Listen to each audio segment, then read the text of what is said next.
The city of Liverpool was left in very real turmoil, and the police were so afraid that criminals and gangs were going to war with each other when two well-known bouncers were coldly aimed by a so-called hired GUN man.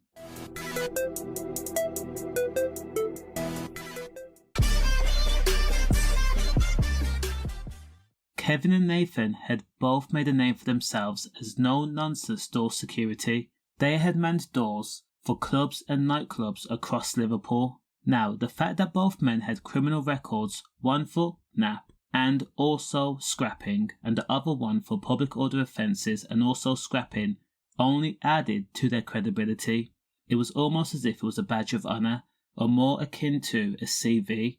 The victims, Kevin McGuire and Nathan Jones, were best friends, and they had been at the Crosby Health and Leisure Gym on St John's Road in Waterloo. Now, they had no idea that the GUN man, then 33-year-old Darren McGuire, had taken up a contract job, and he began turning up to the gym 2 weeks before the M took place. Darren was asked if he wanted a gym membership or attend classes, but Darren declined. Instead, he wanted to pay as you go, and he kept a mindful eye on the two bouncers. Darren had started observing very personally his victims 3 months after being released from a 9-year jail sentence for robberies with GUNs. Now, Kevin McGuire was 37 years old, while Nathan Jones was 27 years old, and again, these two guys were best friends, worked in the same establishment, and took on criminal activities together. And then on the morning of October 1st, 1998, Darren had hidden a pistol, a revolver in his bag, made his way to the gym, and then found his two targets. Unaware and completely oblivious, both Kevin and Nathan, who were close friends and from the Crosby area of Liverpool, had a brief conversation with Darren. They stood around by the weights area. Now, the three men laughed for a moment before the revolver was pulled out from a drawstring bag. GUN pointed. Kevin and Darren had been struck while in the middle of a workout at 11:45 a.m. Mission completed. Darren then made his way out of the front of the building, past the owner and other witnesses. Darren then climbed onto the back of a black trail motorbike and then was led away by an accomplice. The motorbike was later found abandoned nearby at Victoria Park. Now, Darren was so emotionally unavailable and unattached to his crime that he had catered the two men in front of Kevin McGuire's wife. Darren was not wearing a disguise and he made no attempt to hide the GUN. Kevin's wife says, Kevin fell backwards against the weight rack and I was screaming no. I put my hands up and shouted leave him alone. The GUN man was then pointing the item at me and I called back to Kevin and covered him with my body. I closed my eyes and thought of the children, and then I heard a bustling noise and realised that he, who was Darren, had gone. Now, one of the owners of the gym told the police that one of the new members had asked for directions for the toilets. That was Darren. The owner pointed to the changing rooms, and then Darren proceeded to walk in that direction.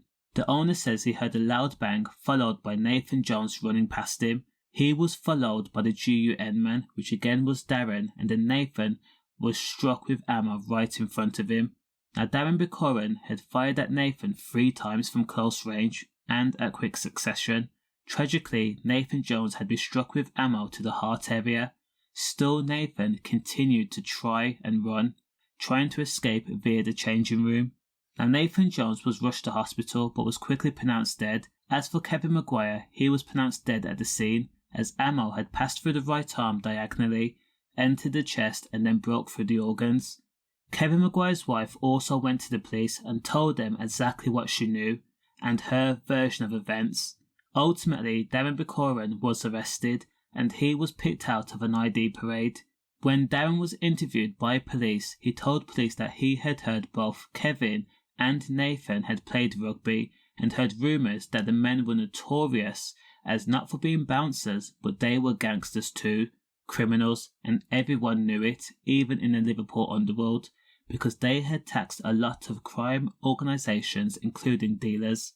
Darren McGuire then went on to say that he had been framed and this was a very real miscarriage of justice.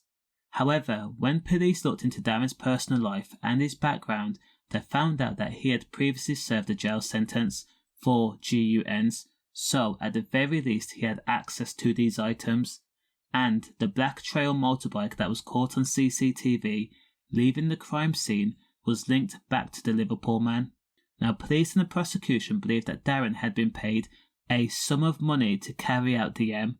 After all, Kevn, who was known as Mad Dog due to his short fuse and temper, had a long list of enemies. The same was said for Nathan Jones. These two came as a duo, and again they had other criminals living in fear. Either this was a door security feud likened to the famous door wars, or this was a drug dealer or organised crime syndicate trying to eliminate any man who tried to take their money or their Class A, and who were known to operate outside the real realm of criminals' etiquette. The M's of Kevn McGuire and Nathan Jones had the police so alarmed that they put out appeals urging the underworld to remain calm. They also had armed police taken to the streets of Liverpool just in case there was any form of retaliation. This was because in the aftermath of the Double M, their associate, 36-year-old Neil Green, his body had been discovered in sand dunes in Ainsdale. A quantity of Class A had also been found in the boot of his car. Now, the cause of his death was not disclosed. Now, when Darren McGuire was hauled in front of a judge at Liverpool Crown Court, the 35-year-old was found guilty of 2 counts of M, one for the M of dad of 4 Kevn Mad Dog McGuire, and another one for Nathan Jones. The gallery had been packed to the rafters with supporters and friends and family of both Nathan and Kevn. They clapped and applauded and sighed with relief at the prospect of Darren being jailed for a long time.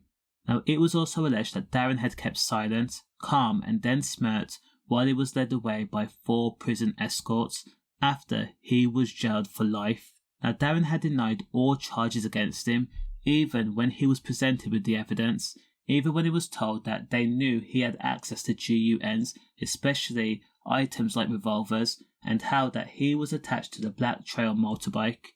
However, Darren kept denying being involved and says that he had been living with friends at the time the M took place. His defence team also did not present any evidence to support Darren's claim, and Darren did not take the stand or tell his version of events. The case was a short one. It took just 9 hours for a jury to find Darren guilty of the M to a majority 10-2, and he was jailed for life in 2000. Now, to remain completely objective, some people say that Kevn McGuire and Nathan Jones, they were bad people, and they got what they deserved, as if you are involved in criminality and you live a certain lifestyle, then you have to take what comes with it.